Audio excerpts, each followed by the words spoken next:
நீதியை நிலைநாட்டி இருக்கிறதே தேசிய மக்கள் சக்தியினுடைய அரசாங்கம். முதலாவது இந்த அதாவது புதைக்குழி அகழ்கின்ற போது அகலப்பட்ட அதனுடைய எலும்புக்கூடுகளை கண்டு கொள்ளப்பட்டதன் பிறகு அதற்கான பாதுகாப்பு, அதற்கான அங்கீகாரம், அதற்கான நிதி இதை செய்தது தேசிய மக்கள் சக்தியினுடைய அரசாங்கமா. இன்னைக்கு பலரும் பலவிதமாக வந்து கூக்குரலிடலாம், கூக்குரட்டுகின்றவர்கள் இருக்கலாம்.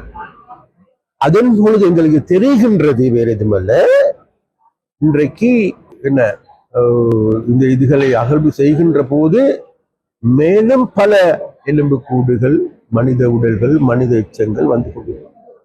அது சிறு குழந்தைகளாகவும் இருக்கலாம், அல்லது பொம்மைகளாகவும் இருக்கலாம், பெரும் மனிதர்களாகவும் இருக்கலாம், யுவதிகளாகவும் இருக்கலாம். இதுதான் யதார்த்தம். அந்த கடந்த 30 வருடங்களாக நிகழ்ந்த யுத்தத்துடைய அழிவு யதார்த்தம் இதுவாகும். அந்த வகையில் அதே போன்றதொரு யுத்தத்திற்கு, அதே போன்றதொரு அழிவுக்கு முகம் கொடுத்தவர்கள் என்ற வகை மக்கள் விடுதலை முன்னணியான எங்களுடைய சகாக்கள், எங்களுடைய தலைவரான ரோகண விஜய் வீரா உள்ளிட்ட 60,000க்கு அதிகமான சகாக்கள் கொல்லப்பட்டார், புதைக்கப்பட்டார், டயர் போட்டு எரிக்கப்பட்டார்.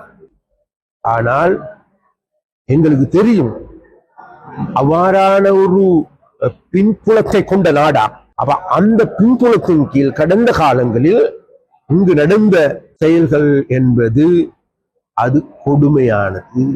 அது அதாவது நிச்சயமாக அந்த வகையான அநீதிகளுக்கு நீதி கிடைக்க வேண்டும் என்பதில் மாற்று கருத்துக்கு இடமில்லை.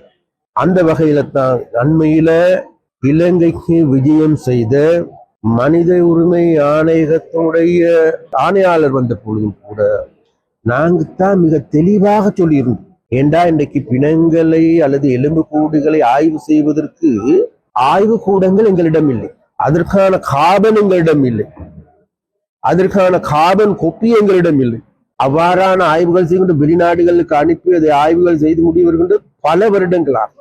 அதனால் நாங்கள் ஆணையாளரிடம் கேட்ட, நீங்கள் உண்மையிலேயே இதற்கெல்லாம் நீதி கூடிய சீக்கிரம் கிடைக்க வேண்டும் என்று கருதுவீர்களாக இருந்தால், அதாவது மனித உரிமை ஆணைக்குழுவானது இந்த செம்மணி புதைக்குழியில இருந்தாவது ஆரம்பிப்பதற்கு, கிருசாந்தியின் உடலில் இருந்தாவது ஆரம்பிப்பதற்கு எங்களுக்கு தேவையான அல்லது மனிதர்களை படுகொலை செய்கின்ற நிறுவனங்களாக இருக்கின்றவர்கள், மக்களை உலகத்தை அழிக்கின்ற நிறுவனங்களாக இருக்கின்றவர்கள், அதற்கு தலைமை தாங்குகின்றவர்களிடம் நாங்கள் கேட்டுக்கொள்வது வேறு எதுமல்ல, இந்த மனித எச்சங்களை பரிசோதனை செய்வதற்கு உரிய இயந்திரங்களை பெற்றுத்தாருங்கள். நாங்கள் துரிதமாக இதற்கு எதிரான நடவடிக்கைகளை நாங்கள் எடுக்கும். அதாவது உங்களுக்கு தெரியும், அதாவது சாதாரணமாக எங்களோட வீட்டுல அன்றைய காலகட்டங்கள்ல ஒரு நாய் ஒன்று இருக்கு, டைகர் நாய் இறந்து போயிடுச்சு.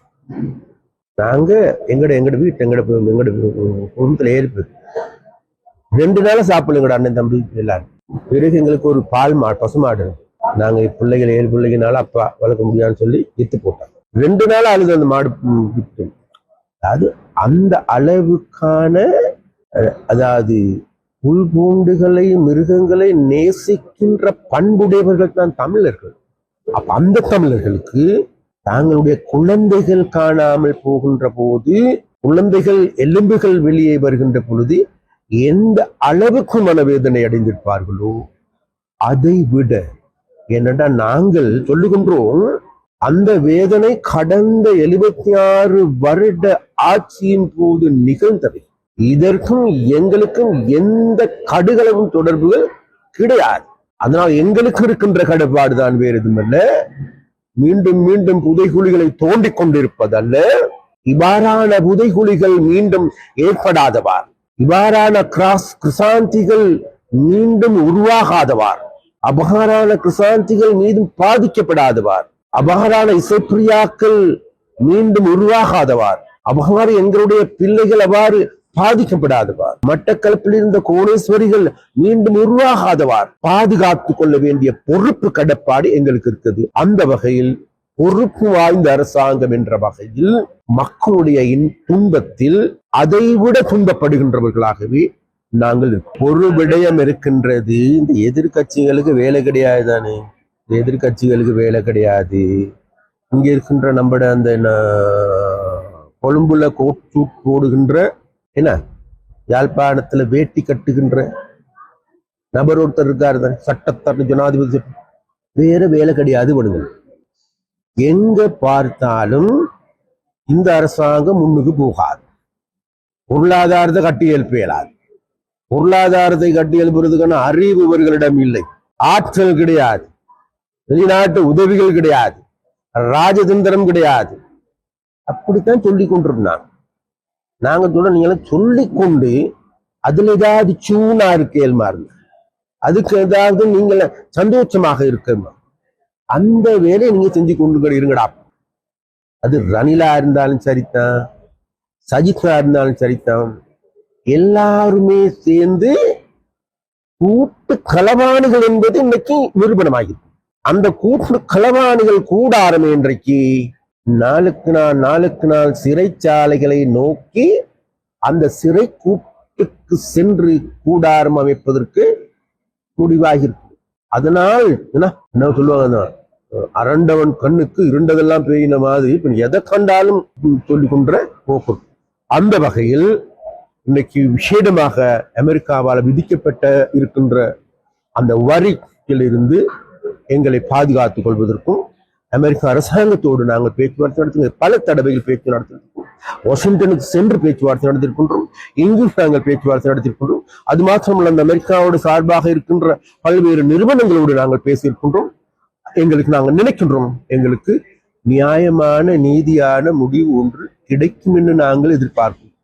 நாங்கள் சொல்லுகின்றோம் வேறென்றால், நாங்கள் இந்த நாட்டை கட்டியெழுப்ப வந்தவர்கள், நாசமாக்குவதற்கு அல்ல.